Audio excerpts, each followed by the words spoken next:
Welcome to the Leister How-To channel, where we'll explain how to operate the WeldPlast extrusion welder, along with some tips and tricks. WeldPlast welders arrive in a custom molded case with a specially designed blank welding shoe already mounted onto the barrel. Remove the WeldPlast and place it onto the stand. Position the stand so that the cord falls vertically. Plug in the WeldPlast welder. Always make sure your power source voltage is correct and stable. Press the switch to turn on the blower.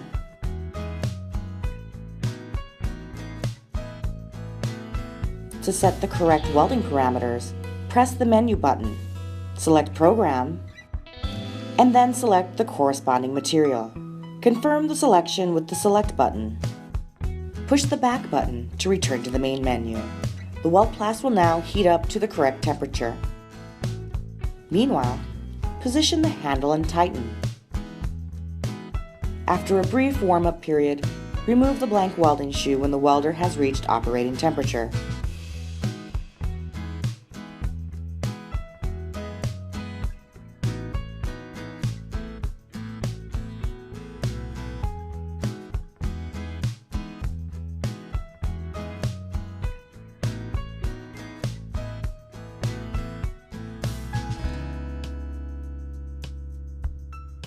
Based on the thickness of the material to be welded and the required weld geometry, select the correct welding shoe.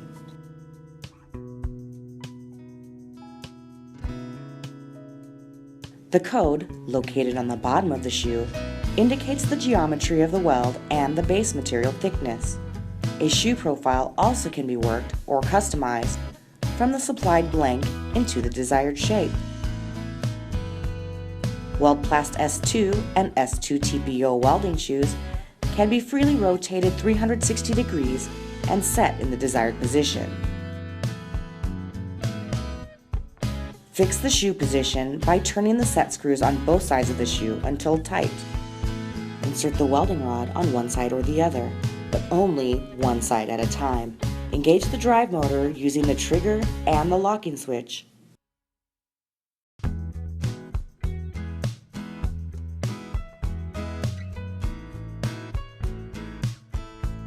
Make sure your welding rod is clean and dry.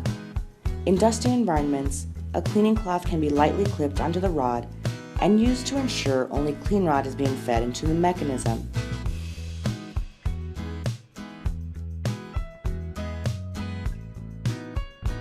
The processing temperatures for the type of plastic being welded can be found in the material manufacturer's data sheet. To test the plast temperature, insert a needle temperature probe and measure the material at 10 millimeters inside the welding shoe. Measure the air temperature at 5 millimeters in the preheating nozzle with a clean probe.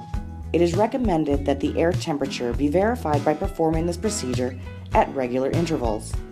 Use a Leister preheating reflector to preheat the welding shoe and maintain welding shoe temperature while the welder is at rest.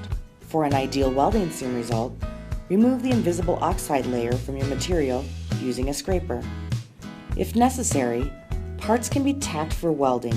When beginning a weld seam, preheat the area where the welding begins using the hot air from the WeldPlast preheat nozzle. Hold the extrusion welder at a right angle while pressing the trigger to engage the drive motor at the same time.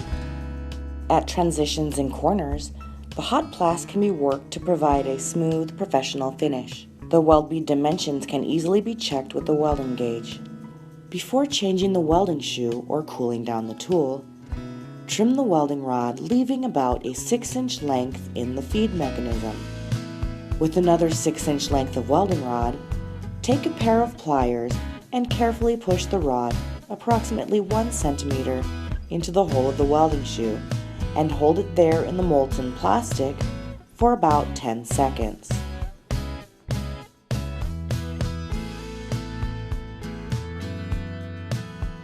When changing a welding shoe, or if your welding work is finished, clean as much plastic as possible from the welding shoe prior to cool down. A brass brush works great for this, and it is also gentle on the parts being cleaned. As a reminder, Follow all of the previous steps while the tool is still at its operating temperature. To turn off the machine, press the standby button and let the extruder cool down for 5 minutes. Switch off your WeldPlast extrusion welder, and now it's ready to be stored in the case until you need it again. Thank you for using Leister's WeldPlast extrusion welder.